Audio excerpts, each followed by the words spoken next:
Hi, let's get right into things. This video will attempt to serve as a guide, teaching you everything you need to know about playing the special stages in the 7th entry in the Touhou project series, Touhou Yoyomu Perfect Cherry Blossom, aka PCB, aka Professional Capacity Building. It'll also attempt to serve as an overview of said stages in general, showing off all their cool looking patterns and occasionally giving you potentially interesting facts you may or may not care about in regards to the inspiration behind spell card names, the Japanese language, and a little bit of Touhou lore.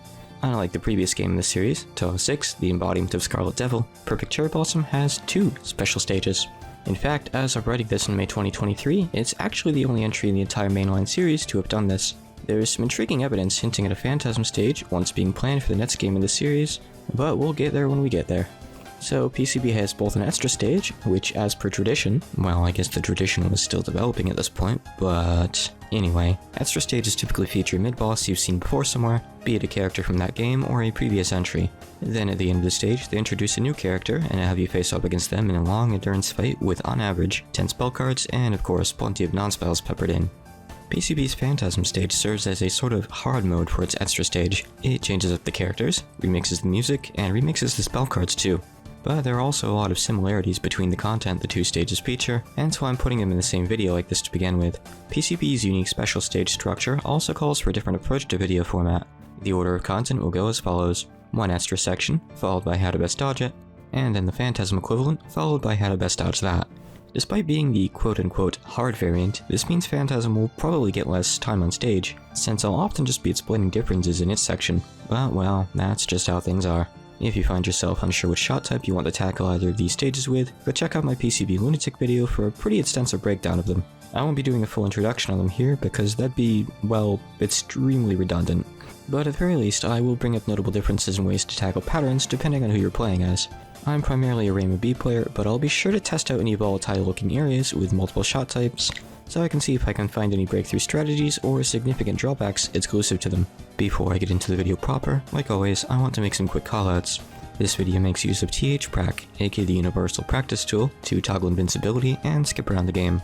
I'll also be using both the English Touhou Wiki and the Japanese Touhou Madaneta Wiki for various information throughout. And lastly, the game itself is only playable in English thanks to the hard work of the many contributors to the Touhou Patch Center, as well as the developers who created and still maintain TH-Crap to this day. And one last thing, just a quick disclaimer. I strive to come up with strategies with as little outside knowledge as possible. If something is well known enough that I've already heard of it, or if someone explicitly pointed me towards something while writing my script, I'll try to mention as such. I opt to do things this way because it's more interesting for me to discover strategies from scratch rather than regurgitating info found online, and I hope it makes things more interesting for you too.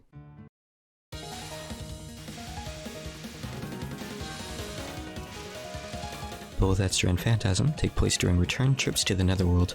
The barrier between the Netherworld and Kinsokyo has fallen into disrepair, and ghosts are showing up in places they really shouldn't be. Yuriko shows up to the shrine and lets everyone know she's asked a certain someone to repair it, but the repairs seem to have not happened yet. The protagonists have a quick game of rock, paper, scissors, yes this really happened, to decide which of them should go to the Netherworld to encourage this supposed barrier mechanic to work faster. Extra stages typically feature more memorization than normal due to a heavier focus on streaming and gimmicks. While a lot of main game stages can be grilled through with some skill and luck, I recommend practicing extra stages until you can clear the stage portions with no deaths or bombs most of the time. Extra stages may serve as special post-game stages, but they're not anywhere near the hardest difficulty of the game, Lunatic, so with some notable exceptions, most of the content within them can be learned and executed without too much trouble. Okay, that's enough blabbering. Don't worry, that's the only stage intro you'll get this time around. Throughout the video, I'll be using TH-Prac's stage notation to denote sections for easy reference. Section 1 of Extra begins with a group of 4 fairies on each side of the screen. They'll fire fast-moving aimed bullets while accelerating toward each other. Afterwards, more fairies will spawn in their place and fire the same bullets but this time anti-aimed.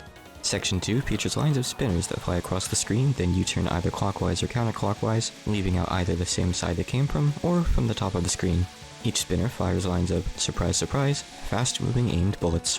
You'll have away from the left, away from the right, and then away from both sides at once. A quick note about Section 3, TH-Crap appears to lump its first wave in with Section 2. This seems like an error to me, so I'm going to treat it as if this isn't the case. Anyway, Section 3 features 2 types of fairies that come down from above, their spawn locations starting on one side of the screen and ending on the other. Fairy number 1 will fire aimed 5-prong lines, and the other will fire triple layered aimed walls. You'll have away from the right, the left, the right again, and then the left again. Section 4 features the first enemy that doesn't aim at you. Well, kind of. These fairies create 6 armed spirals of bullets with random speeds and what appears to be slight randomness to their initial angles. The blue bullet ones spin their spirals clockwise, and the green ones go counterclockwise. The reason I say these fairies kind of don't aim at you is because one of the arms of their spiral will always start off pointing directly at you. This section begins with a blue bullet fairy on either side, then continues with a green on the left, a green on the right, a blue on the left, a blue on the right, and then 2 blues in the center to top things off. Section 5 is the last section before the mid-boss. It features remixed versions of the spiral fairies, but with their numbers tweaked a bit. The most important thing is that they don't fire for nearly as long before leaving. You'll have a row of blues on the left, a row of greens on the right, and then the same 2 sets again. As one final gotcha before the mid-boss, fairies will appear on either side of the screen like the start of the stage, but these ones will fire both the aimed and anti-aimed lines that section featured. That was admittedly a fair few enemy types to cover, but the actual stage portion itself feels very short. A lot of the enemies are variants on each other anyway, so routing this should be quick and simple. But there's also power to consider. We start off the stage with 0 after all.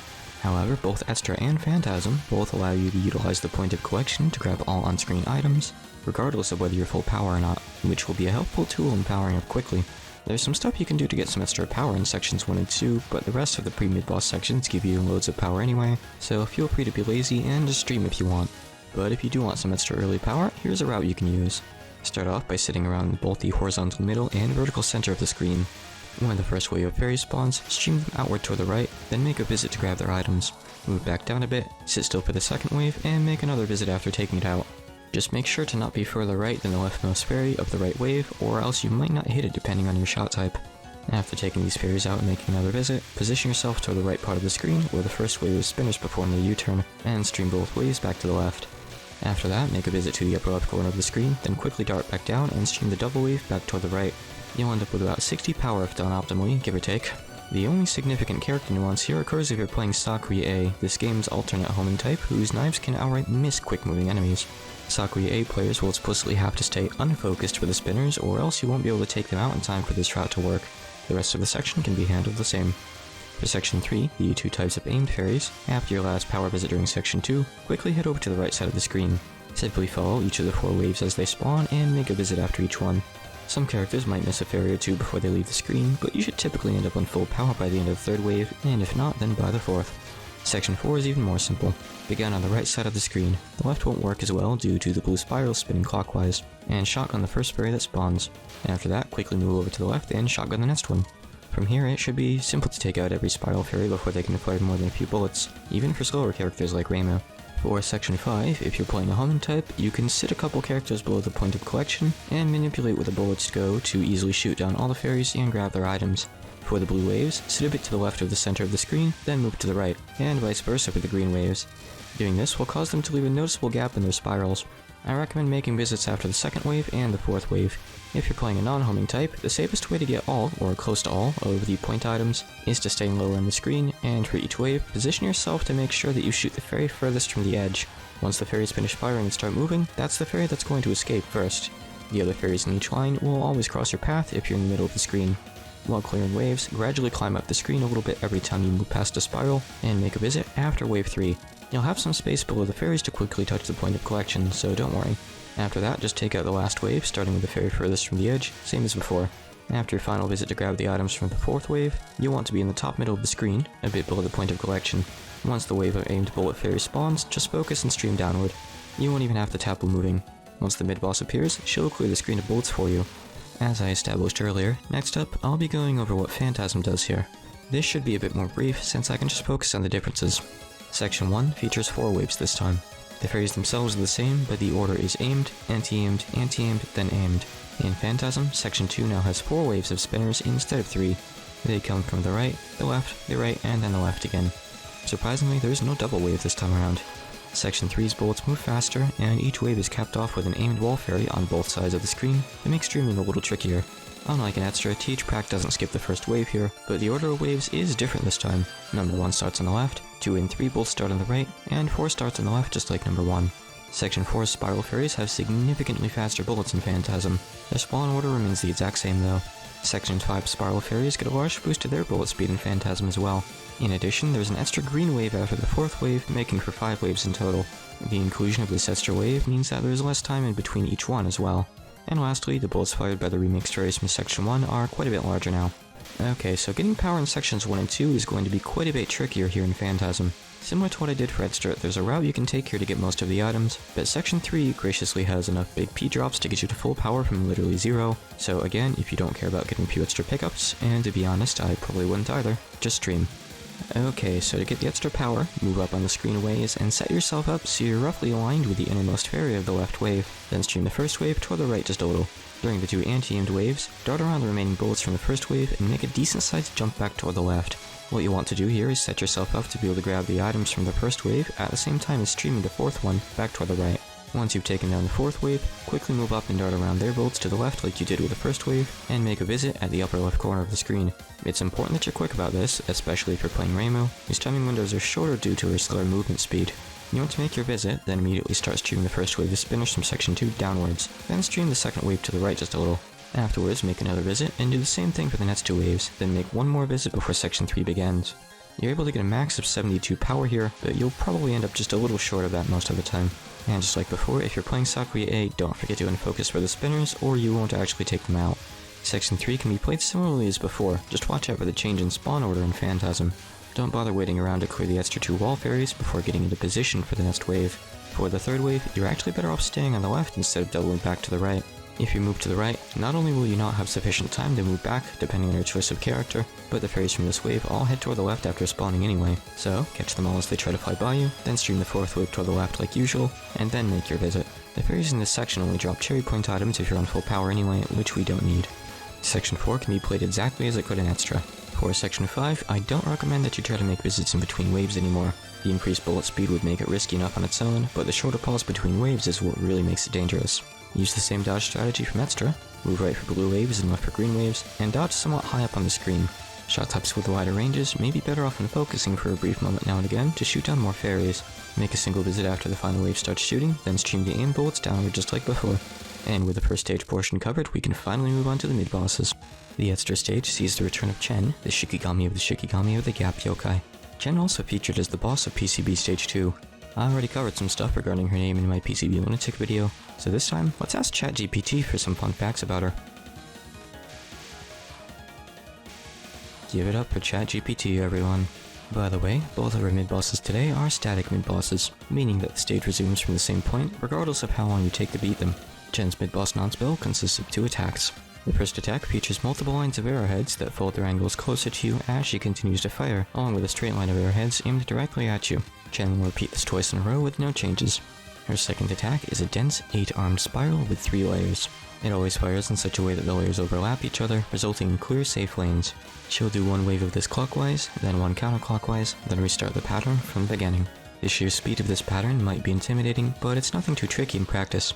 Between each wave, position yourself under Chen.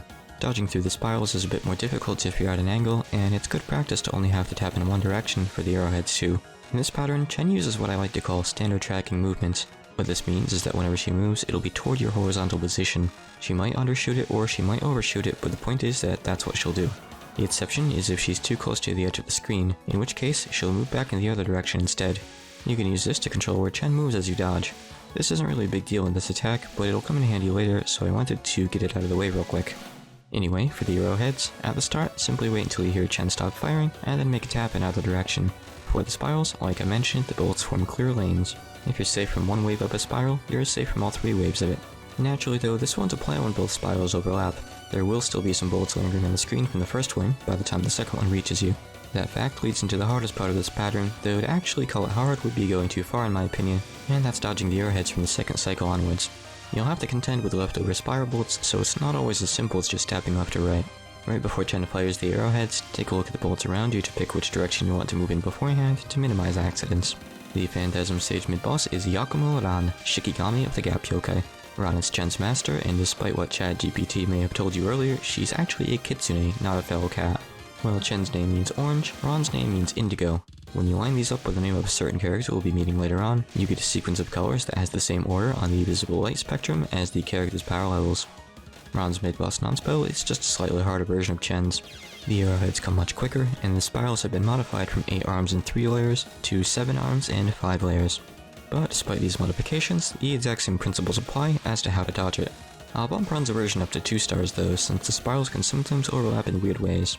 Next up, we've got a spell card from Chen called Oni Sign, Blue Oni, Red Oni. Perfect Cherry Blossom is such an old game in the series that we didn't actually have any Oni characters yet, but just look at how many we have now. So Chen fires blue and red bubbles to either side that will stop for a moment before heading straight down. As they travel downwards, they'll leave trails of both plain bolts and ring bolts of matching colors behind them.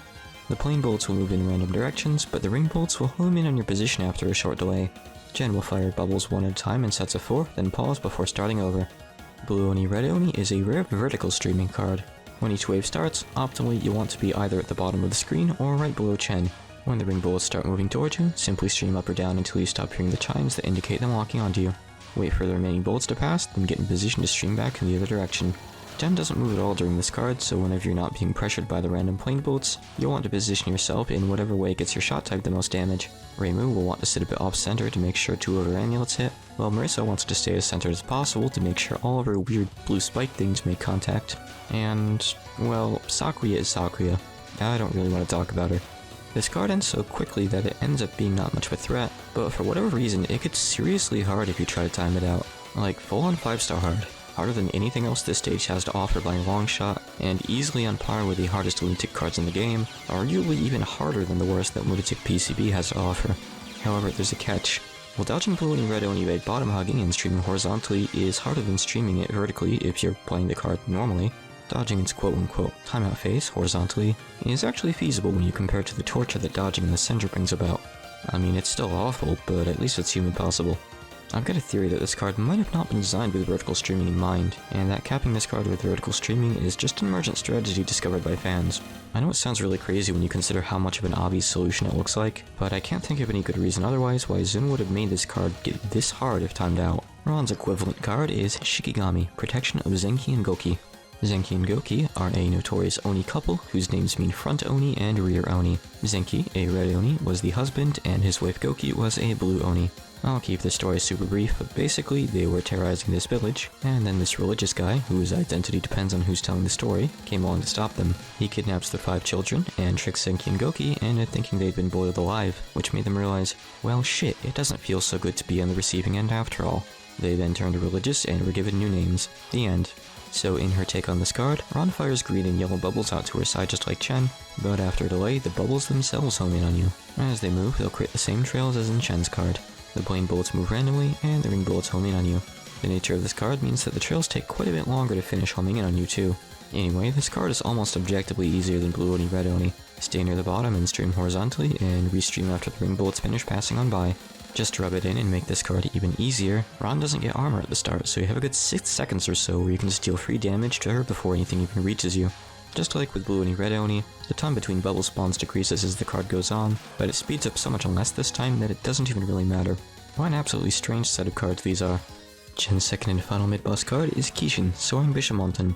Bishamonten was a warrior god who employed Kishin as his servants to help him slay wicked Oni. I'm not going to get into what Kishin are here, since it's kind of complicated and I don't even have a good grasp on them myself, since the term can cover more than one thing, but suffice to say, they were sometimes used as Shikigami by practitioners of certain types of religious arts. Shikigami, by the way, if equated to a Western term, are akin to but still different from familiars. Chen herself is a Shikigami of Ran, and Ran is a Shikigami of a character we have yet to meet quite yet. Chen begins this card by moving to the bottom of the screen. She'll then fly around half the screen clockwise before heading to the middle, pausing to turn, after which she'll do a full rotation and a quarter, counterclockwise from 9 o'clock to 6 o'clock, where she'll enter the middle of the screen again and turn around and return to going clockwise. She'll do another rotation and a quarter, switch directions again, you get the idea. As she spins around the screen, she'll fire out waves of 7 arrowheads in whatever direction she's headed toward. The speed of these arrowheads will noticeably pick up throughout the card, but Chen herself will remain at the same speed. In addition, once Chen reaches 6 o'clock on her first counterclockwise rotation, she'll begin periodically firing out aimed partial rings of large pink bullets. Chen will drop a life for you here, as long as you don't time this card out. This one's absolutely trivial. Start in the very center of the screen, and when Chen passes above you, move downwards. Fire on her for as long as you can, but before she reaches the lower right corner to cut you off, dodge upwards through these bullets to return to the center of the screen. Let her pass on by to your right, then keep firing on her as she loops around the top of the screen. Keep under her as she comes down to the left, then bottom hug as you continue following her to the right. Depending on your shot type, power, and how well you've kept damaging her, she might go down here. If not, stay in the lower right corner and keep dodging. She'll pass over you again shortly after, and in most cases that should be enough to finish her off.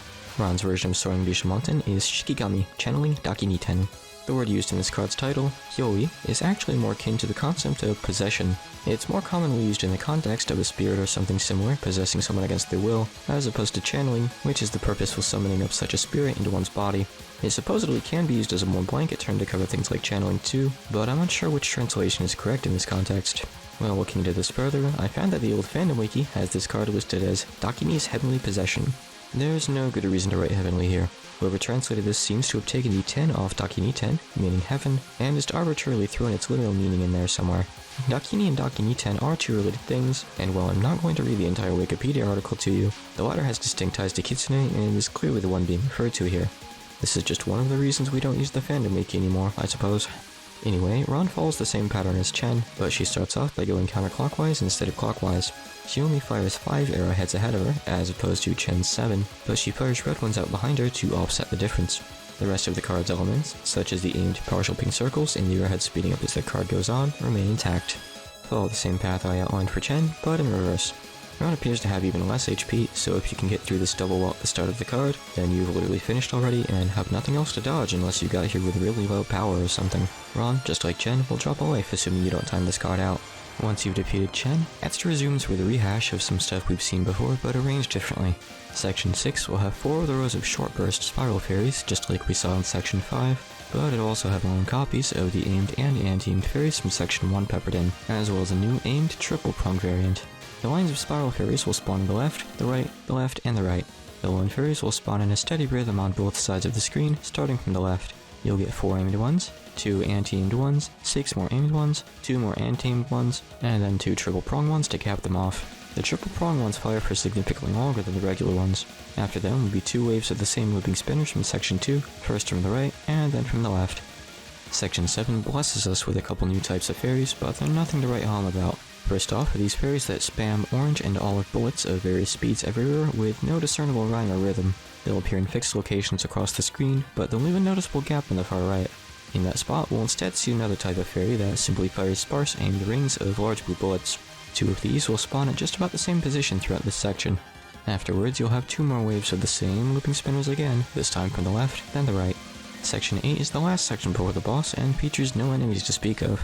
Instead, we get a cute little callback to the PC98 games with these magic circles that appear in fixed locations, and flare waves of aimed pellets at the player that also include these full rainbow clusters to ensure that you don't even try to microstream.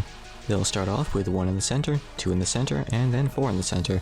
After that will be a long pause, and then a line of circles will spawn starting at the upper left and ending near the upper right, then from the upper right to middle left, left to center, and then they'll spread out toward all 4 corners in an X shape.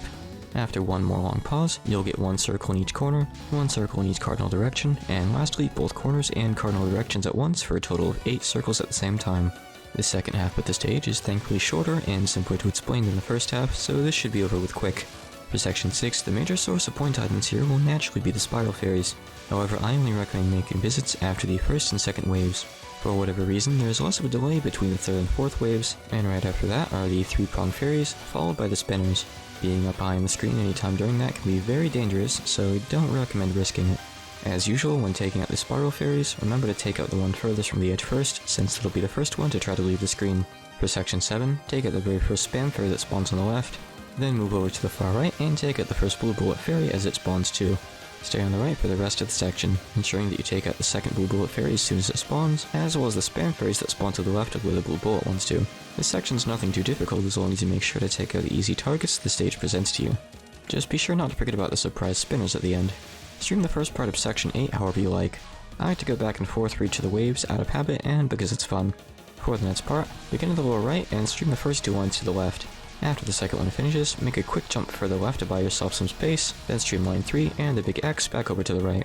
For the final section, position yourself at any of the cardinal directions for the corner wave, wait for them to fire, then quickly dart to the middle of the screen.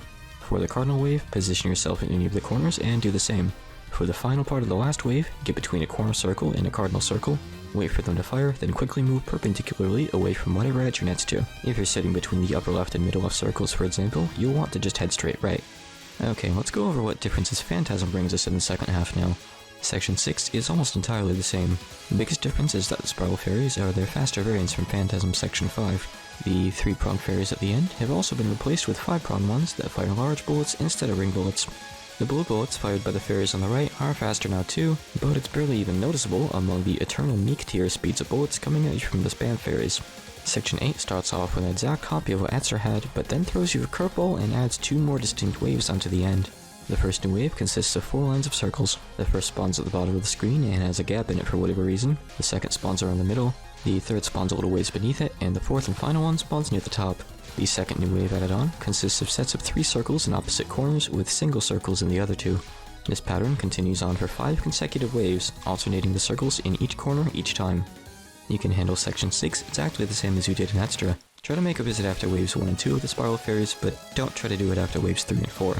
Section 7's increased speed means that just taking the first fairy on the left and dodging in the lower right corner isn't going to be as viable as it used to be. Shoot down the far left fairy as usual, but stay on the left until one spawns to take its place, and then slowly make your way over to the far corner again, staying focused and making tiny stops whenever possible to take out as many fairies in the way as you can.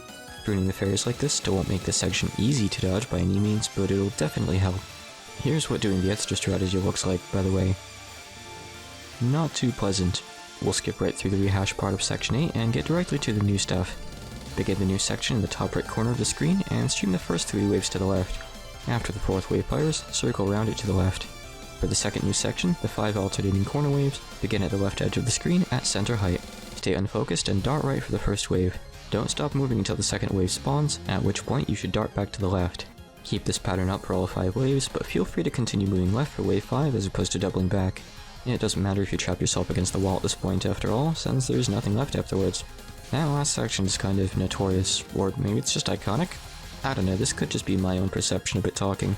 Either way, I highly recommend practicing Section 8 for Phantasm. The extra portion of it is simple enough that you might be able to get through it blind with a bit of luck and intuition, but the final section added in Phantasm can be awful tight if you don't have a feel for it. With both stage portions out of the way, we can finally move forward and meet our bosses.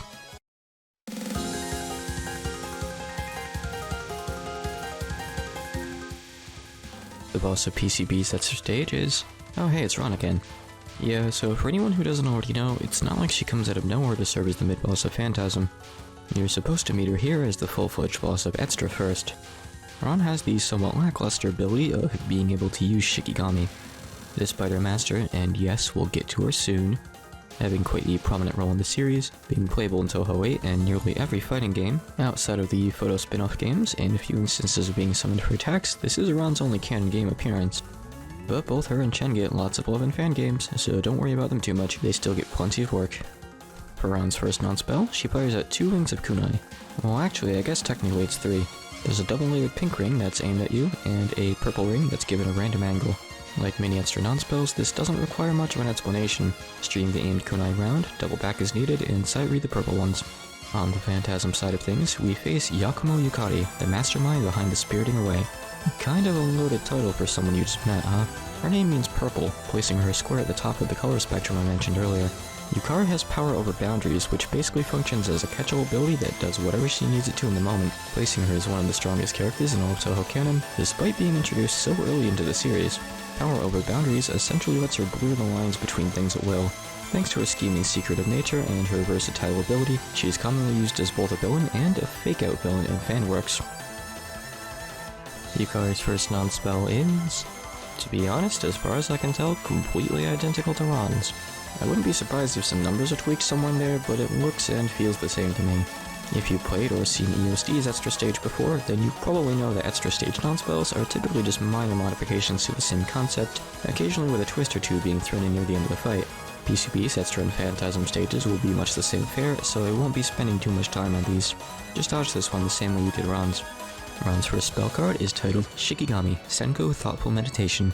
Back when I first played PCB in, oh god, I think like 2008, this card was called Wizard Fox Thoughts instead. Looking at its history, it's changed a few times over the years, but has currently settled on Senko Thoughtful Meditation. A Senko, literally meaning Hermit Fox, is a special magic-using type of Kitsune. This card was also called Hermit Fox Thoughts at one point in history too. I guess the community leaned further into translating special terms like this back then, rather than just keeping them as is. Ran will fire a bubble toward you that'll burst after traveling a fixed distance, creating a symmetrical, aimed lattice of dual-color arrowheads that'll travel in 4 directions. She'll keep doing this and gradually speed up her rate of fire as time passes. I have a distinct memory of making it here for the first time and being really proud of myself, then seeing this card and trying to dodge it without knowing how it worked and getting upset that the stage in mid-boss felt pretty doable, even as a relatively new player, but then the boss ended up being such a massive difficulty spike right off the bat. But nah, you know that's not actually the case. In reality, this is a 1-star card. Each wave is aimed, so just tap a little before it reaches you and you'll be just fine. Restreaming can be kinda dicey here, so try to stream as slow as possible to avoid hitting the wall. This card has an interesting quirk to it. You see, the arrowhead bullets have their angles chosen when Ran fires the bubbles that create them, not when the bubbles burst. This leads to a dissonance in where the bullets end up going if you move all the bubbles in flight, but it isn't really noticeable if you're playing the card properly and moving really slowly. However, if you dodge above Ran, something interesting happens. You see, if one of these bubbles ends up off-screen, it'll despawn without popping, and it won't end up creating any arrowhead bullets. Zun anticipated players using this to cheese the card, and rather than simply tagging the bullets to have different despawning rules, he instead opted to add in a failsafe for if the player's angle to Ran is too high. Typically what he would do in this scenario is make her fire anger bullets, but considering the entire pattern hinges on the bubbles and the arrowheads, doing that would make the pattern literally nothing but anger bullets if you cheese the rest of it, hence why he went with this different approach. If you're outside Ran's intended angle of fire, she'll instead fire bubbles downwards at slightly random angles. This has an interesting side effect though. Remember how I said the arrowheads have their angle chosen when the bubbles are fired? This means that rather than aiming toward the player, they'll be angled randomly instead. There's only a slight variance in where Ran will fire the bubbles, so the arrowheads will only have a slight variance too, but this turns the card from a streaming card into a disorienting freeform dodge instead. Give capping it like this a shot sometime if you're bored. Yukari's first spell card is Barrier, Curse of Dreams and Reality. The word barrier has a lot of special meaning in Touhou lore. It's part of a trio of words that often get mixed up and used incorrectly, that trio being barrier, border, and boundary. Even checking the Touhou wiki will lead to a lot of inconsistency too, and though I haven't checked, I'm willing to bet the Touhou Pet Center probably has a few bad spots as well. So let's refer to the original Japanese and help set things straight here and now. The thing that separates Gensokyo from the outside world is the Hakure Dai Kekkai, known in English as the Great Hakure Barrier. Similarly, the thing separating the netherworld from Gensokyo, the thing that we're here to help get fixed, is the Yume Kekkai, the barrier of life and death. Kekkai is also used as the leading tag for many of Yukari's spell cards. The title of Yuriko's theme song is Yuga ni Sakase, Sumizon no Sakura, Border of Life. Her second theme, the one that plays during her timeout spell, is simply called Border of Life, but written in katakana. The word used in Yukari's ability is Youkai, meaning boundary. It also gets used a lot in the names of her spell cards, specifically in the actual name part, not the leading tag. During the Phantasm stage dialogue, both Reimu and Yukari also use the word Sakai. It's used in 2 different contexts. One to refer to the itch of Gensokyo, but not the barrier itself. Think of it as more like a property line or something in this context. It's also used colloquially to refer to the Netherworld's barrier in the same conversation. And again in the same conversation, the Netherworld's barrier is also referred to with the word Youkai, the same one used in Yukari's ability. Okay, this is bullshit, the terms aren't consistent in Japanese either, I'm pissed off now, so we're just going to move on. The only thing we can really take away from this is that we shouldn't use border for any in-universe terms. In this card, Yukari fires out 2 bubbles angled to the player's sides. They'll both pop after reaching a fixed distance, just like in Ran's card. One of them will spawn a lattice of arrowheads similar to Senko Thoughtful Meditation, but far less dense and far less quick moving. The other will spawn a bunch of petal bullets that'll target you in sets of 4 at a time. Each wave fired will alternate which bubble does what. The strategy remains the exact same here, just stream. This might actually be the easier card of the 2 since it's much easier to read the bullets to restream if needed. The arrowheads being so slow and sparse means they're really more of a suggestion this time around. You'll probably find yourself occasionally skipping around them to get a bit of extra space to dodge the petals, since streaming with tiny taps here can leave you uncomfortably close to the lattice of arrowheads. Going above Yukari will result in her firing the bubbles at default angles with random offsets just like with Ran, but the bullets they spawn have their angles chosen when the bubbles pop, not when they're fired. The petal bullets need to home and move gradually anyway, so I guess it makes sense for the lattice to do the same here. It'd be easier to calculate the angle to the player that way, since otherwise you'd have to do a bit of math, albeit very simple math, to pass the correct angle to the lattice beforehand, due to the bubble containing it no longer being fired straight at the player. Long story short, dodging this one at the top involves streaming just like usual, but the bubbles pop in the top half of the screen, so you'll have a much harder time with the petals. Unlike Senko Thoughtful Meditation, this is a card I don't recommend trying to cap this way if you're bored. Ran's second Nonspell is just a slightly modded copy of her first one. Waves come more often now, and they're quite a bit denser. Handle this one the same as the last one, stream the pinks and sight read the purples. Yukari's second Nonspell, just like before, has no immediately identifiable traits that set it apart from Ran's. Stream and sight read. Moving on. Ron's second spell card is Shikigami, Banquet of the 12 General Gods. I could explain this card's meaning, but I'd rather talk about something I've personally been curious about since it first came up during a mid-boss fight. What is this weird pose that Ron makes during some of her cards? Well, I couldn't actually find anyone talking about this in either Japanese or English. Ron's cards have a lot of Buddhist theming, so my first guess was that it was some sort of Buddhist hand gesture, like the ones you see statues do. I think I'm right on this, and I think it's a gesture called the Abhaya Mudra. More specifically, this raised hand thing she's doing is the Abhaya Mudra, but it's commonly paired with this horizontal hand thing she's doing with her other hand, which I don't think means anything in particular. There's a lot of different sources saying different things online, but the most common meaning I get as track from looking into this is that the Abhaya Mudra represents fearlessness. So for Ron, it would be something akin to her taking us on in battle in confidence. If anyone's familiar about this sort of thing, and it turns out I'm totally off the mark, please do let me know. Anyway, for this card, Ron fires out 12 magic circles in a fixed order that'll settle into specific positions on the screen, albeit with a little bit of randomness in precisely where they end up. They'll fire arrowheads straight down as they travel, and once they stop, they'll do one of three things depending on which circle we're talking about. They'll either fire out static diagonal arrowheads, static cardinal direction arrowheads, or create single-armed clockwise or counterclockwise spirals of arrowheads. The arrowheads themselves are always fired at the same angles, but the slightly random positions with circles means that the pattern itself doesn't end up fully static. After a while, these circles fizzle out in the same order they were fired in, at which point Ron will move to the same position she began in and fire out some more.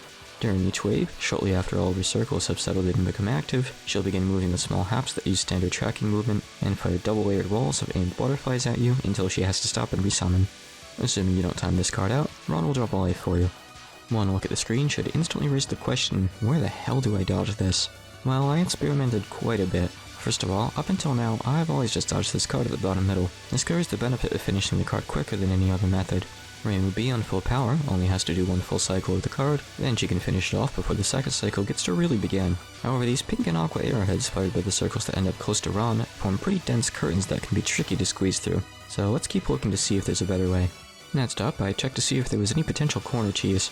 Dodging the arrowheads is indeed pretty easy up at the top of the screen, but unfortunately Ron's standard tracking movement means that she'll always get right up in your face when firing butterflies, so the upper corners are a definite no-go. I tried dodging the very center of the screen after that. Honestly, this doesn't feel too bad.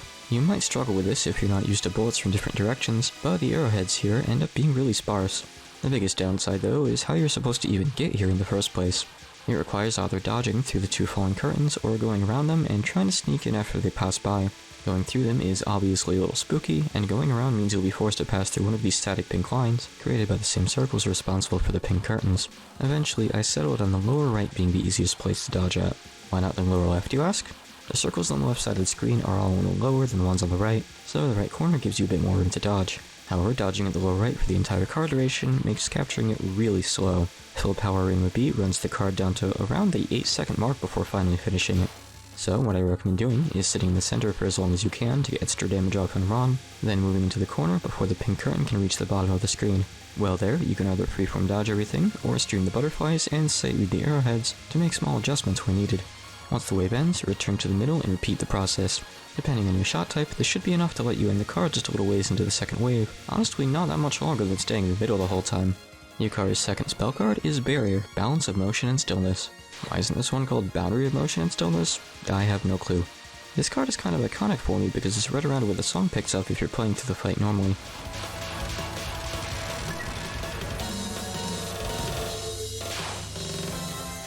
Out of all the cards in the fight, this one is probably the one to receive the most radical of changes. In fact, I'd say it's pretty much another attack entirely.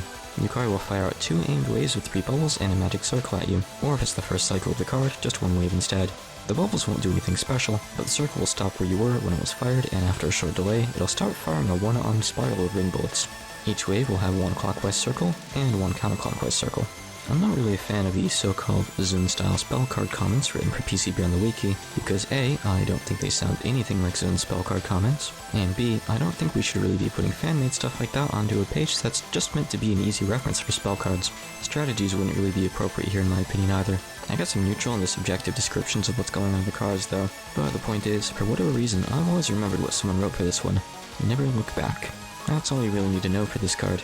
So imagine an invisible rectangle in the lower half of the screen, and continue roughly tracing it either clockwise or counterclockwise. I've always personally done counterclockwise, but I gave clockwise a shot, and admittedly, it feels like I'm forced to stop and wait for good gaps less often. If I had to guess, maybe it's something to do with how the first circle of every wave past the first fires counterclockwise, and the second fires clockwise, but I don't know. I don't think this card's hard enough for it to really matter either way. This method is very loose too. Speeding or slowing down arbitrary points while tracing the rectangle doesn't really screw you over anything in particular, so feel free to hover underneath Yukari for more damage for a bit now and again. I don't know, Yukari's kinda looking to be the easier boss so far. Ran's third Nonspell is another take on the same concept we've been seeing so far, but at least we've got a new color now. This particular variation opts for faster bullets with more spacing in between each lane. The double-layered aqua rings are aimed, while the purple ones are random. Same concept applies to dodging as before. If I had to praise anything, I guess this could be a good attack to practice switching lanes while streaming. Same goes for Yukari's variation. The only difference is that you're listening to Necro-Fantasy instead of Necro-Fantasy. Just stream and sight read again. Ran's third spell card is Shiki Brilliance, Kitsune-Tanuki Youkai Laser. The Brilliance here refers to luminosity, not intelligence. The word used in this card's name and translated as Kitsune-Tanuki Youkai, called Youkai, is actually a pre-existing compound word that refers to yokai that deceive humans on the whole. The word can also be used to refer to the trio of Chen, Ran, and Yukari, Yukari being the yokai, Ran being the kitsune, and Chen, well, Chen's obviously not a tanuki, but apparently the kanji for tanuki can be used to refer to mountain cats, or stray cats in Chinese. So with this card, Ran fires a bubble with a dense jet trail of both large and plain bullets at you. As it travels, it'll create laser spawn points perpendicular to its trajectory with small random offsets. Then, she'll do it again. As the card progresses, Ran will speed up her rate of fire. Whether you end up timing this card out or not, Ran will drop a bomb for you afterwards. Don't be fooled by appearances, this is entirely a macro card. When played normally, if you're dodging through bullets, that means you're doing it wrong. You're supposed to misdirect the bubbles and avoid getting trapped against the sides or bottom of the screen. But, despite being so careful to stop Andy Chi's measures in prior cards, Jun dropped the ball completely this time. There's absolutely nothing stopping you from misdirecting the bullets to the top left and top right of the screen, ensuring you never have to deal with any actual Danmaku. Unless you're feeling really impatient, this is definitely the safest way to capture this card. In addition, remember how lasers work in Touhou. They're intangible when they're forming and fizzling. They only have hitboxes when they're fully formed. And since they take quite a while to form in this card, that means you've got plenty of time to misdirect. Yukari's version of the card is called Barrier, Mesh of Light and Darkness. Yukari follows the exact same method of changing things up she used for her first card, and opts to fire two bubbles at angles rather than one directly towards you. She'll alternate which one she fires first for each wave, but both bubbles will do the same thing that Ran's did, albeit with a considerably wider spread on their jet trails. Yukari will actually check for your position when firing each individual bubble too, so if you move, they won't end up being at equal angles from you. Just like Ran, she'll speed up as the card progresses, but not by as much as Ran does. And also just like Ran, Yukari drops a bomb after this card, even if you time it out. The bubble's angles and the delay between when they're fired, combined with the extremely long time the lasers remain on the screen, means this one can't really be cheesed past the first wave. Just sit near the bottom of the screen and dodge it normally. Try to stay in large safe areas whenever the card lets you. This card typically isn't that bad, but with poor RNG, the lasers can end up gradually pushing you further and further up the screen, making the jet trails increasingly more difficult to dodge. This is why I suggest starting off near the bottom of the screen. Granted, they can push you downward and trap you if you're unlucky too, but at least down here you'll have a bit more room to deal with it. If you ever do find yourself getting pushed too far up or down, there exists a brief window of time during when the next wave's lasers are forming that you can use to move around. Use that time to reposition yourself higher or lower depending on your needs. Ran's fourth Nonspell has her firing double-layered rings of aimed aqua kunai. That's all. Just stream it. Or don't, and dart around the screen like a maniac out of boredom. Your call. Yukari's is the same thing, but more dense. Same thing applies here. Option 1, stream. Option 2, become a fighter jet. Ran's fourth card is Shiki Brilliance, charming siege from all sides. This card's standout name was kind of like a meme between me and a specific friend back in high school. I don't really know why. High schoolers just do the darndest things, you know? It's like how I used to take my glasses off while bowling and call it blind nightbird style. Charming is a thing that foxes do to attract their prey. They lay down, pretend to be injured, and then strike when their prey gets close. The all sides part of this card's name comes from an ancient Chinese historical record that's called the Shiki in Japanese, funny enough. I'm very much oversimplifying things here because I want to move on and talk about the card itself, but the term comes from a historical battle where one side surrounded the other and sang at them to make them lose morale. For this card, Ran fires a multitude of lines of petals to her sides. They'll come to a stop, then change direction, crisscrossing through most of the screen and undulating back and forth. Ran will also periodically create rings of bubbles that twist over each other as they travel. As the card progresses, she'll create these rings far more frequently. There's only one place to dodge this card, and that's at the bottom of the screen below Ran, in the safe zone between the lines of petals. You better have a damn good grip on bubble hitboxes or you're not going to have a good time here. Actually, this card doesn't care. You could have majored in bubble hitboxes for 4 years in college, and this card is still going to ruin your day. The problem here isn't really the bubble hitboxes, it's actually Ran's movement. The lower on the screen she decides to move, the less space you'll have to maneuver around the bubbles. It can sometimes get so bad, I question whether it's possible to dodge at all without making a superhuman lane change through the pedals and back. The only advice I can really give for this card is to try to get ahead of the bubbles whenever possible, and to not be afraid to unfocus when forced to bottom hug. If you end up trapped in a position where you can't possibly go around the outer edge of a bubble, unfocusing and quickly squeezing by it to get to the inside may be your only option.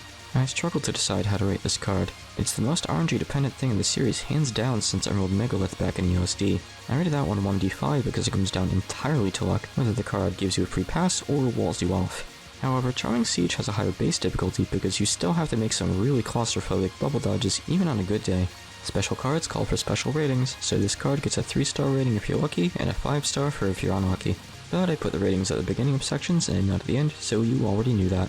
Yukari's version of Charming Siege is Evil Spirit's Dreamland of Straight and Curve. This card definitely used to be called Xanadu of Straight and Curve. In fact, TH Prac still lists it under that name. Xanadu is the English transliteration name for a specific Chinese palace, and that's just not what's going on here. The word here is Chinese in origin, but, well, you could say that for a lot of Japanese words. But anyway, it has 2 meanings in Chinese. The first is dreamland, the dream world, or however you want to phrase it, and the second is the act of dreaming of your homeland. The word Xanadu can also be used to refer to an idyllic place, but unless there's something I don't know, that's still by no means the same as the word on display here. Dreamland of Straight and Curve resembles Charming Siege, but everything moves faster. There are also considerably less lines of pedals, resulting in a lot more space between them.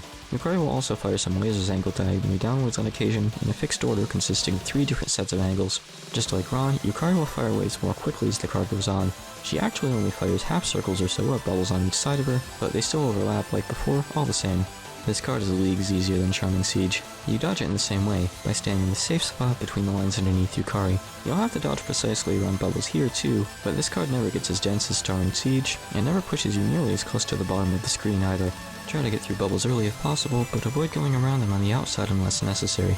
This card's hardest moments are when Yukari moves downward, resulting in 2 rings of bubbles ending up really close to each other. Try to identify when this happens as soon as possible, figure out where the bubbles are going to be in a moment or two, and determine where you can go to squeeze through. This card is what Charming Siege should have been. Ran's 5th Nonspell is... oh, it's actually something new. She'll fire 8 armed spirals of aqua and green kunai that spin in opposite directions. They start off aimed at you, and their angles will continue to depend on your position.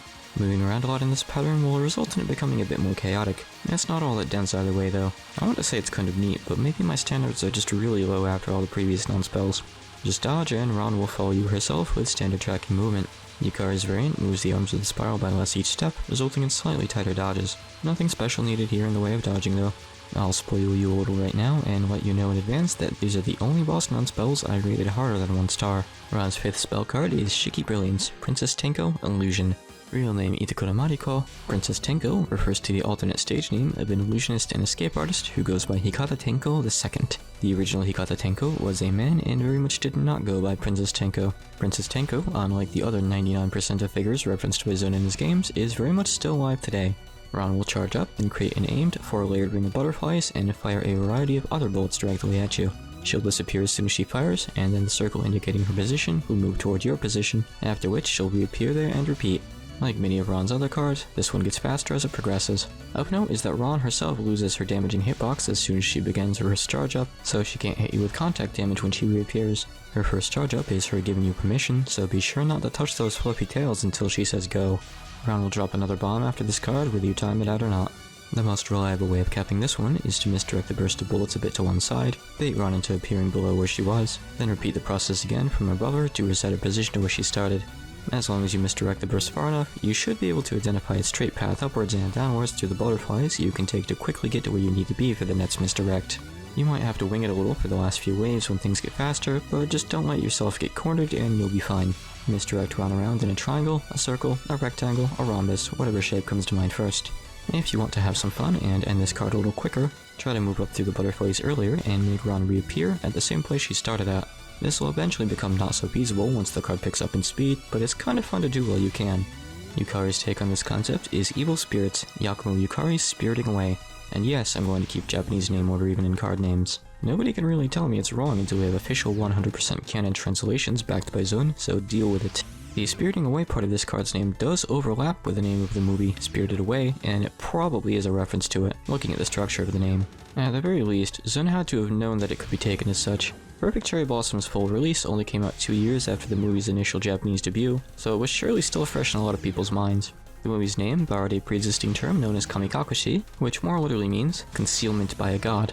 Yokai such as Tengu are also popular perpetrators of Spiriting Away, and the Japanese word kami doesn't even directly translate to our idea of a god to begin with.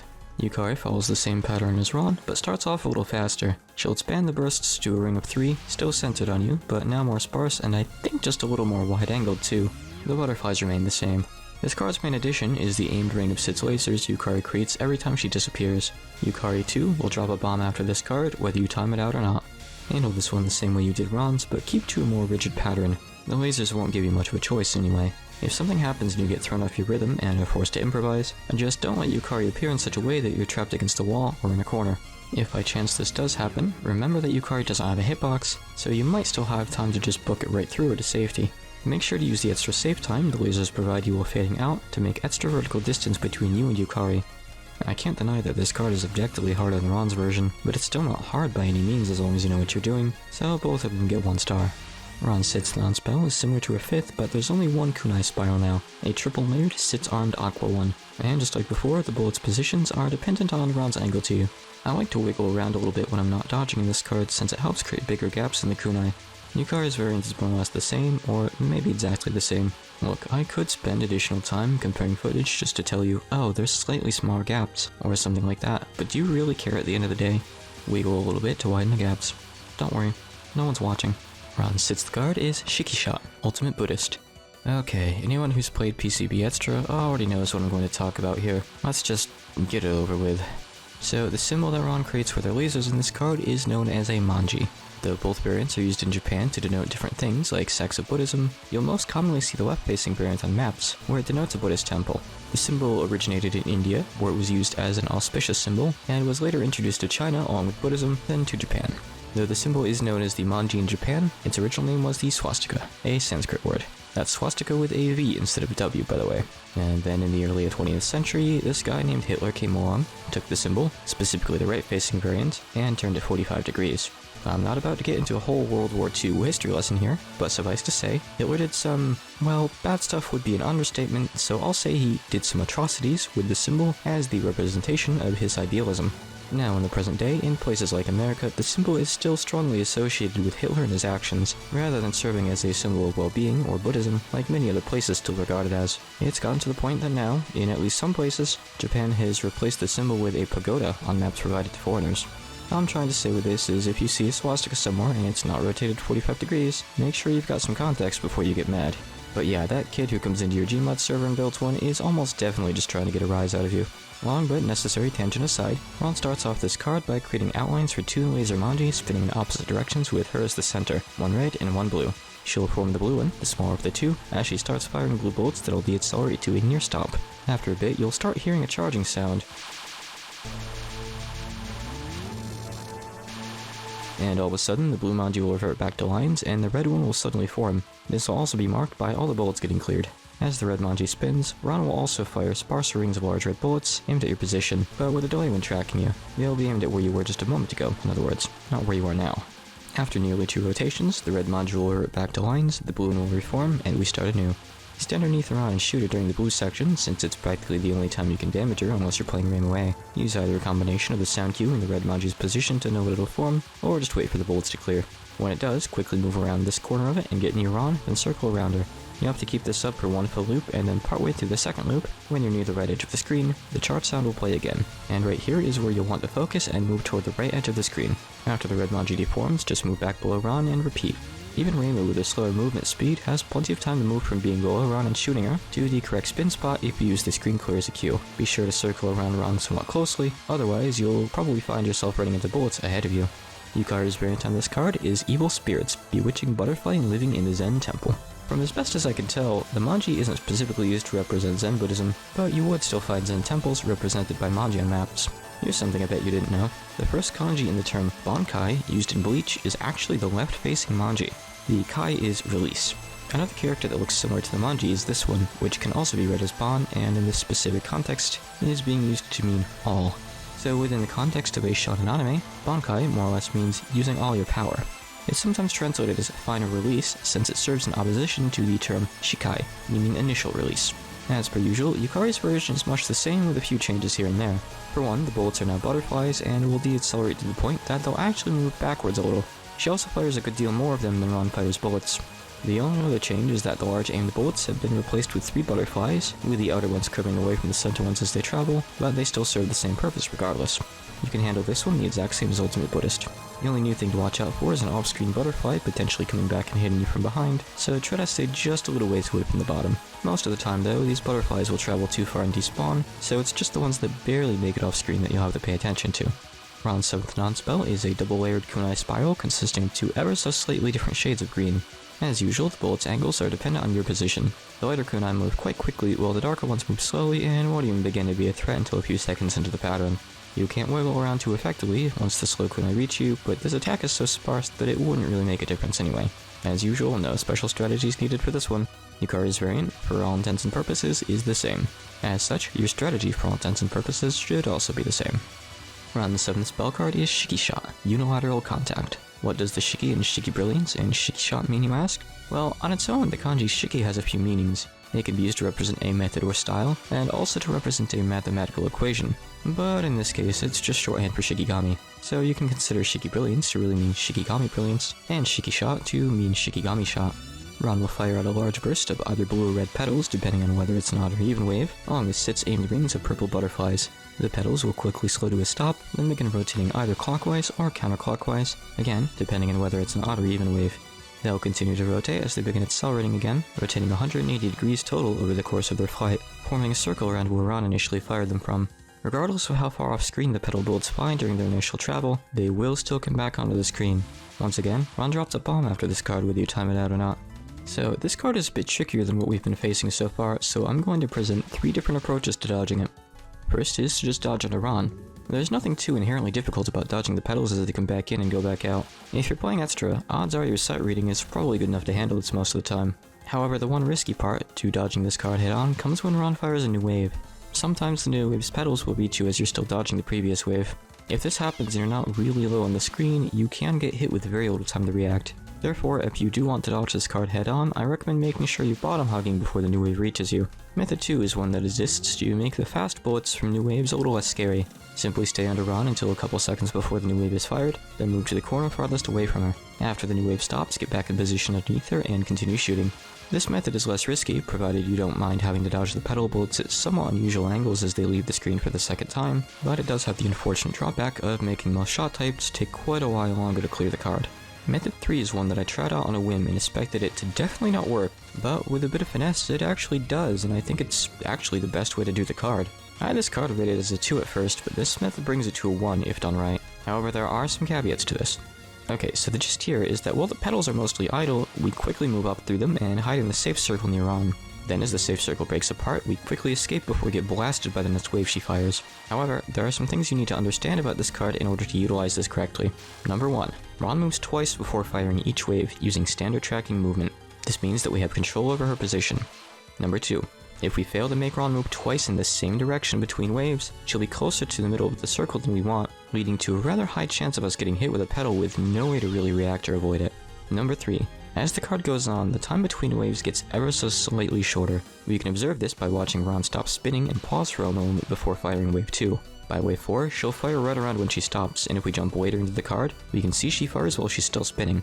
That means that the further we go into this card, the tighter this method will become. And lastly, number 4, we have to make Ran alternate her movements in sets of 2. For example, 2 left, then 2 right, then 2 left, then so on. This is because from her starting position, she'll only move 3 times in each direction before reaching the wall and turning around, which will put her too close to us.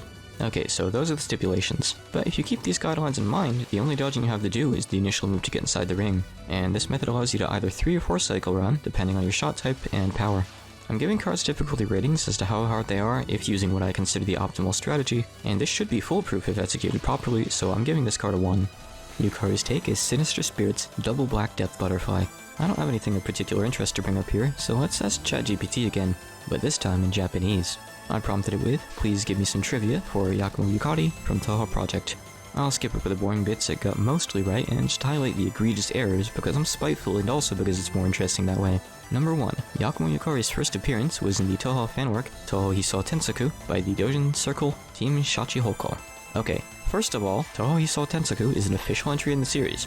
Second of all, she only appeared in the game as a carryover character of Versus from Touhou Hisou Ten, aka Scarlet Weather Rhapsody, if you link your installations. Third of all, as evidenced by the fact that Hisou Tensaku is the 12.5th entry in the series and Perfect Cherry Blossom is the 7th, it's far from her first appearance. And fourth and finally, Team Shachihoko is a goddamn idol group and not even a Dojin circle. In fact, number 6, it says her family name, Yakumo, comes from the name of a god from the Kokkuri, which is an ancient Japanese historical record. This actually does appear to be a theory if the Meta Wiki is to be believed, so fair enough. But then it says that her given name, Yukari, which let me remind you means purple, comes from her hair color. Always fact check what ChatGPT tells you folks, because Lord knows it can't. Anyway, on odd waves, Yukari will fire out 2 different colors of butterflies, and on even waves, she'll fire out 2 different colors of daggers instead. The butterflies and daggers will do the same stop and rotate thing that Ron's petal bullets did, but each wave will go in both directions, meaning you'll have to deal with bullets twisting over each other when they come back towards you. It's also worth noting that these bullet types have much larger hitboxes than petal bullets. Yukari's bullets also have quite a lot more velocity, so they'll often end up going a decent ways further off screen, resulting in more of them coming at you from behind. This is actually a pretty challenging card if faced head on, and it's not exactly a cakewalk even if you use method 2 from the last card and move to the corner to create distance. If by some chance you're hoping that method 3 works here, well, unfortunately it doesn't. Yukari fires long before the circle finishes dispersing, so you'll get pegged with a bullet 9 out of 10 times if you try this. It makes the card drag on for a while longer, but I strongly recommend using the corner strategy here, or at least making a bit of distance between you and Yukari between waves. The speed at which the next wave comes out makes it incredibly risky to be directly underneath it while you're still dealing with the previous wave. You probably don't need me to tell you this at this point, but Yukari will drop a bomb whether you time this card out or not. Ron's 8th and final non-spell finally does something totally different, too little too late though. She fires 2 quick-moving aimed circles of green kunai at you. Every so often, she'll stop firing for a moment. Stream, stream, stream. If Ron gets too far off center from you, switch lanes as needed. Yukari's variant is functionally identical, unsurprisingly. Stream, stream, stream, stream, stream, stream. You know, even if Yukari's non-spells were going to be almost identical to Ron's, I would at least like to see her make use of some different colors. I kind of thought she did use different colors going into this actually, but I guess I'd simply just Mandela affected myself. Ron's 8th spell card is Shikigami, Chen. Hey look, Chen's back. For some special 2-person cards from Legacy of Lunatic Kingdom, Hidden Star and 4 Seasons, and Violet Detector, all of which are later Touhou games, the Touhou Wiki lists them as having 2 co-owners. For whatever reason though, Perfect Cherry Blossom, Imperishable Night, and 10 Desires aren't given the same treatment. I think the logic here is that the positions of the different characters present for the cards isn't equal, so one person counts as the owner, but that doesn't hold in the least when you factor in that the co-owner tag isn't even present on the group cards used by the Prism River sisters. Come on, give Chen the credit she deserves. One can't do this card alone, and give Aaron, Yoshika, and the Prism River sisters the credit they deserve too while you're at it. Ron will stick Chen on you for this card. Chen will bounce from one edge of the screen to the other in a fixed zigzag pattern with a bit of random variance to it. Every time she bounces, she'll create a double layered ring of butterflies with fixed angles. The fixed angles mean that you'll always have butterflies going in all 4 cardinal directions. She'll also fire a couple waves of really anti-aimed butterflies with each bounce, but you'd have to try pretty hard to get hit by these. While Chen is frolicking around, Ron will also fire out waves of aimed petal bullets. She'll start firing these more frequently as the card progresses. And lastly, each bounce that Chen performs will also leave a sort of trail in her wake. This trail is hitbox and will kill you if you touch it. Similar to lasers though, the fading trail end of it is intangible and safe to pass through. Stay near the middle of the screen horizontally, and roughly around a third of the way up or so vertically. Chen doesn't aim at you in particular when she bounces, so just learn her pattern and make some space between you and the rough area you know she's going to pass through. One thing worth noting is that Chen's hitbox is bullet-sized during this card, not character-sized, so the risk of her slamming into you is actually somewhat low as a result. The rest of the card is just simple sight reading, but don't forget that Ron's petals are aimed, so you'll need to keep moving even when Chen's not nearby. Speaking of aiming, both Reimu A and Sakura A's homing shots can and will target Chen if you stray too close to the edge of the screen, so try to stay centered so your character doesn't get distracted trying to pet the cat. Fun fact, though you can shoot Chen in this card, it doesn't damage Ron, and it's not as if you can take Chen out and leave Ron alone either. Bombing during extra spell cards traditionally makes bosses go invincible, and Ron is no exception. She'll just disappear momentarily if you bomb. Interestingly enough though, Chen will follow suit and disappear along with her. Yukari's version of the card is fittingly called Shikigami Yakumo Ran. She'll summon Ran to spin around and attack you. The rules of the card are functionally the exact same except for Ran's behavior. She'll bounce more frequently and travel far quicker than Chen did, and follows a totally different pattern. She'll start at the left, then go to the bottom and head upwards. She'll then go to the right, then go bottom and upwards again, then to the left, and so on. The most important thing about this card though is that when heading down toward the bottom of the screen, she'll match your wide position so she ends up directly beneath you. Then, when she travels upwards from there, as long as you're not too far outside of her aim cone, she'll zoom directly towards you on purpose. Ran aggressively trying to tackle you in this card makes her far more of a threat than Chen was. Thankfully though, just like Chen, her hitbox is rather small, so you don't have to move too awful far to avoid her. Stay in the very center of the screen so you can get constant damage off on Yukari, and when Ran is about to bounce from the bottom of the screen, try to make sure that you're moving either left or right, preferably inwards toward the screen so you can keep doing damage. Alternating between faking her out to the left and right helps out a ton in keeping yourself in a good position. You'll have to deal with bullets from multiple angles in this card, so try to get a read on how you'll dodge what's coming while Ran is traveling downwards and preparing to spring towards you. Ran's 9th spell card, she's almost done, I promise, is this extra stage's survival card, and its name is Kokkuri-san's Contract. Kokkuri-san is the name of a Japanese divination game that was actually based off of table turning of all things. It all comes full circle, I guess. In the modern era, however, the way the game is performed has shifted to be more like how you operate a Ouija board. Ran starts off the card by giving you her usual Buddhist gang sign, and then piecing out and leaving you alone with some lasers. They'll spin around you at a fixed distance, then travel toward the middle of the screen.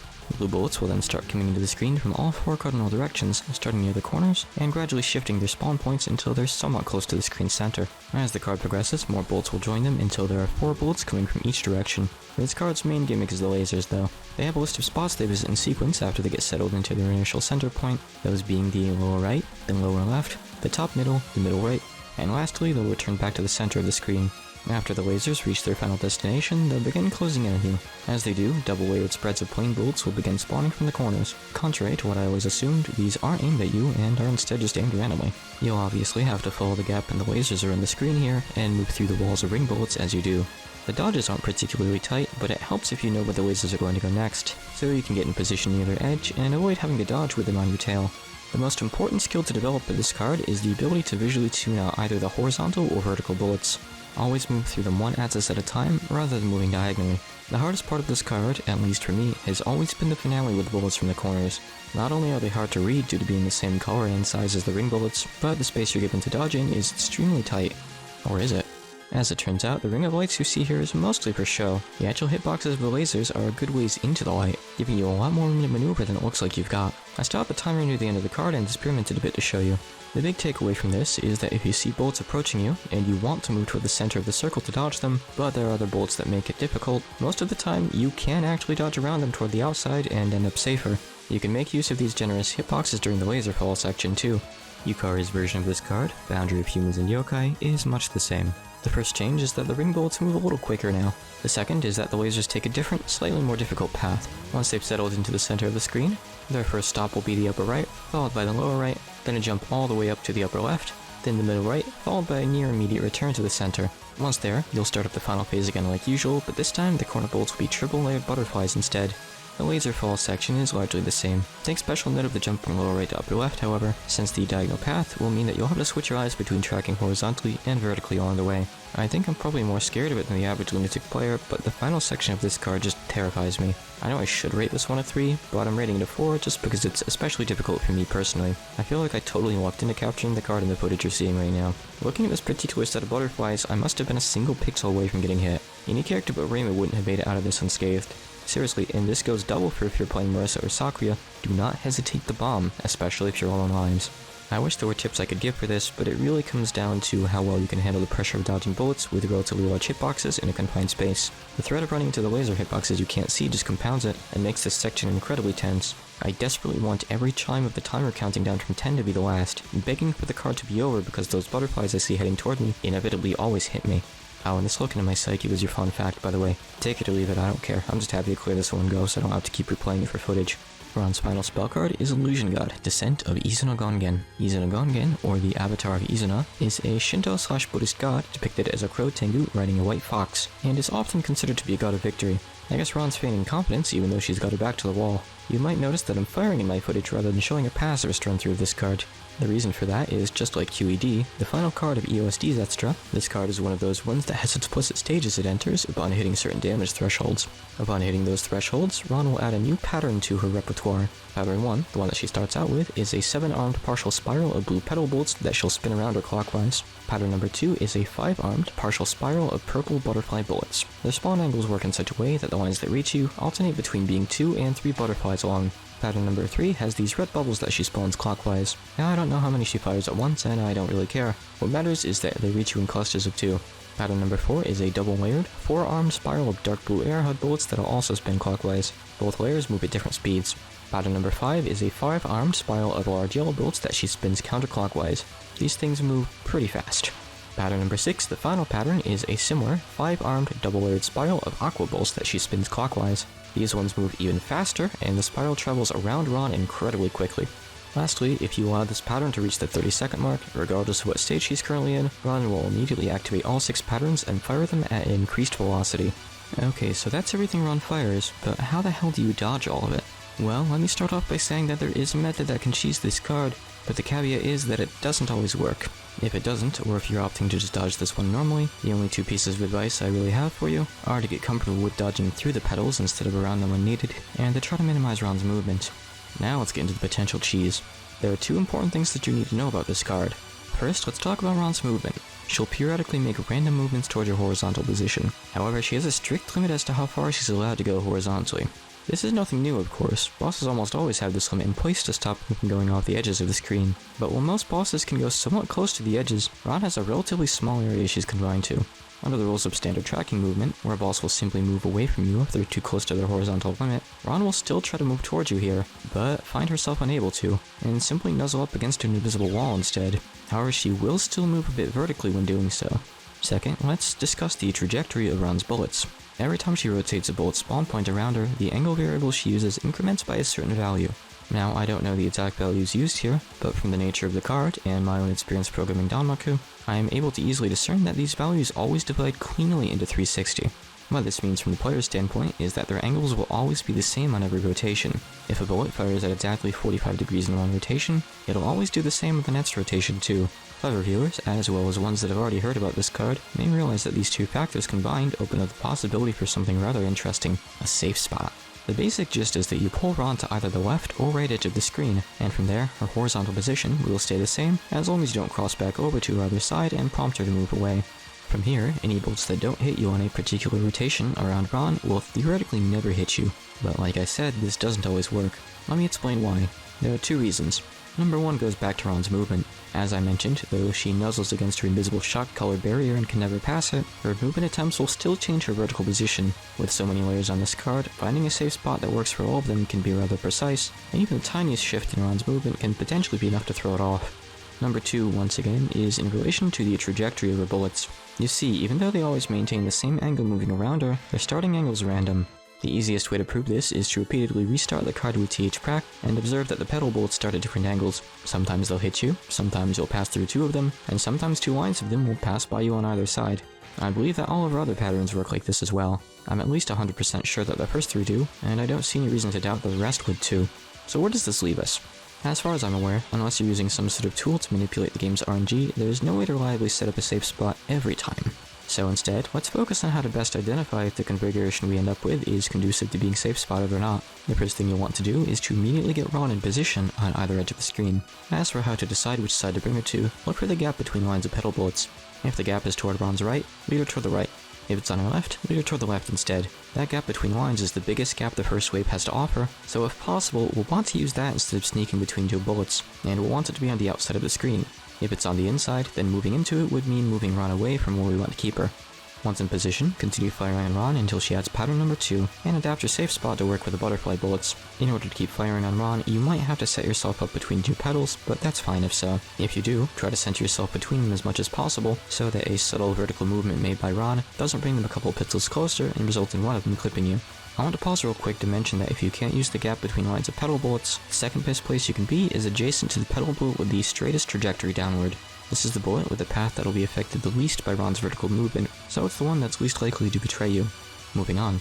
Pattern number 3 is the bubbles. This unfortunately can be the point that totally screws over your odds of safe spotting. These things take up such a ridiculous amount of space that depending on your shot type, they can just totally block off the area where you can sit still and fire on Ran entirely. If you're playing Sakura A, you have the luxury of not caring, since you'll be able to hit Ran from anywhere outside release range.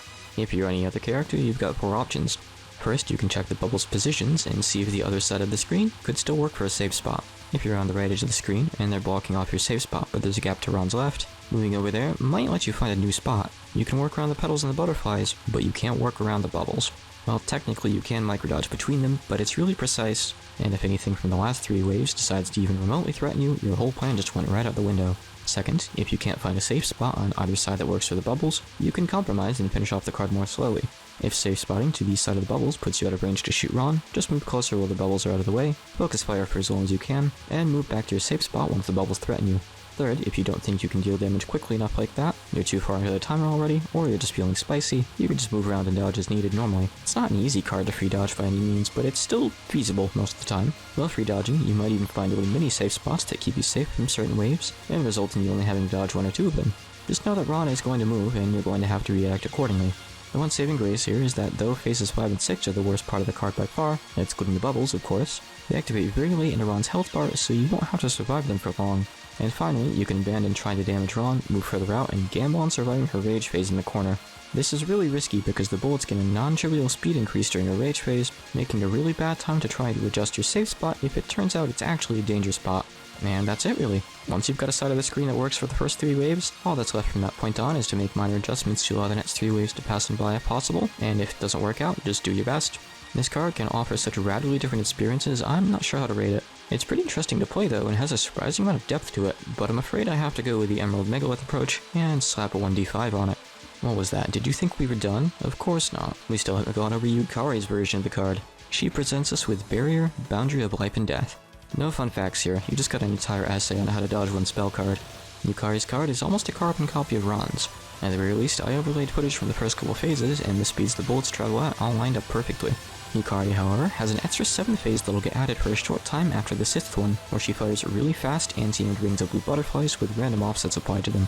The anti-aimed properties of these bullets mean that if you're safe spotting, or at least dodging in a somewhat confined area, there shouldn't be any actual difference to the card's difficulty.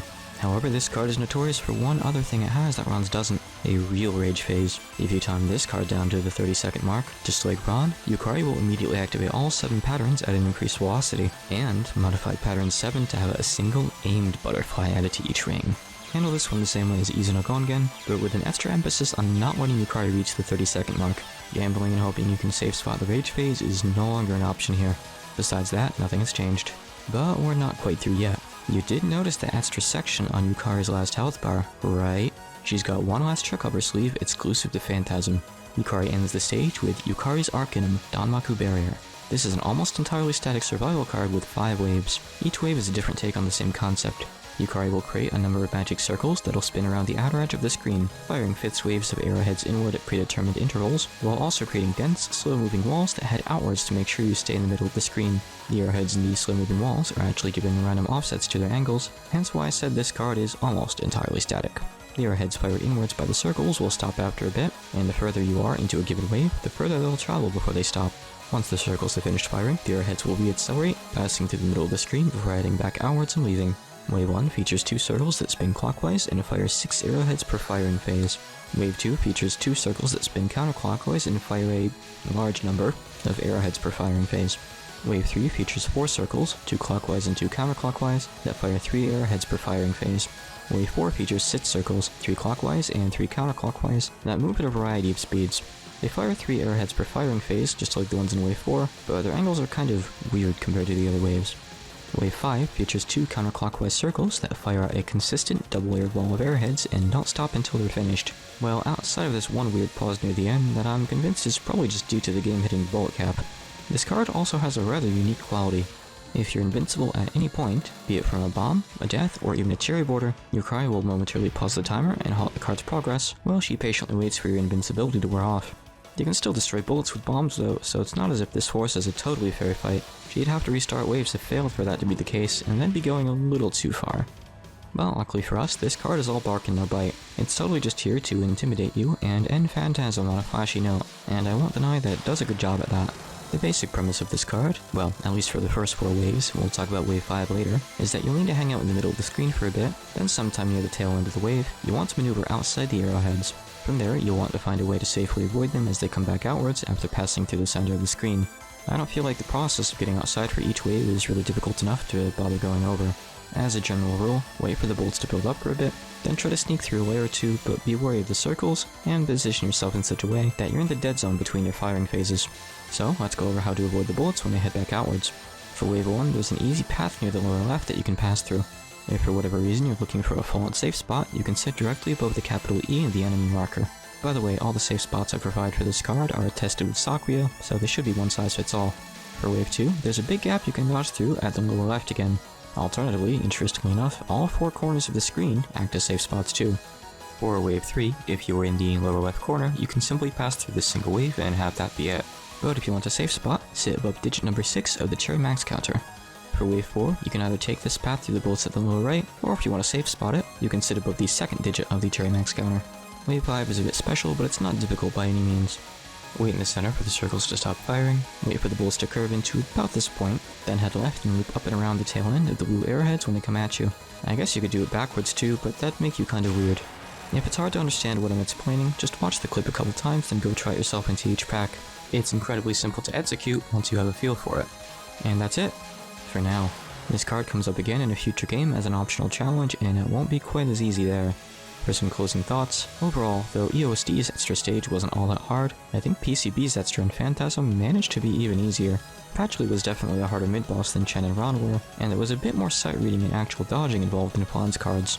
A lot of PCB's cards are just gimmicks, like how you're supposed to stream Senko Thoughtful Meditation and Curse of Dreams in Reality, and how Ultimate Buddhist and Bewitching Butterfly Living in the Zen Temple just come down to spinning circles around the boss with next to no actual dodging. These bosses definitely seem to lean more heavily toward the spectacle side of things. There's nothing wrong with that, of course. It's just that I feel like, I don't know, kind of an asshole rating so many cards as a 1-star. My ratings don't reflect how much I like the cards, of course, just how difficult they are, but I feel like I'm both underselling the bosses, as well as potentially overestimating players' basic skills like streaming and sight reading. A new player could very well struggle with some of the non-spells in these fights, simply because they tried extra right after barely scraping through their first normal 1cc. At the end of the day though, I guess difficulty is just one of those things that's always going to have a lot of subjectivity in how it's perceived. I'd love to hear your thoughts on whether you think I underrated or overrated certain cards. In particular, I'm curious if other players feel the same dread I do in the last few seconds of Kokkuri-san's contract and the boundary of humans and yokai.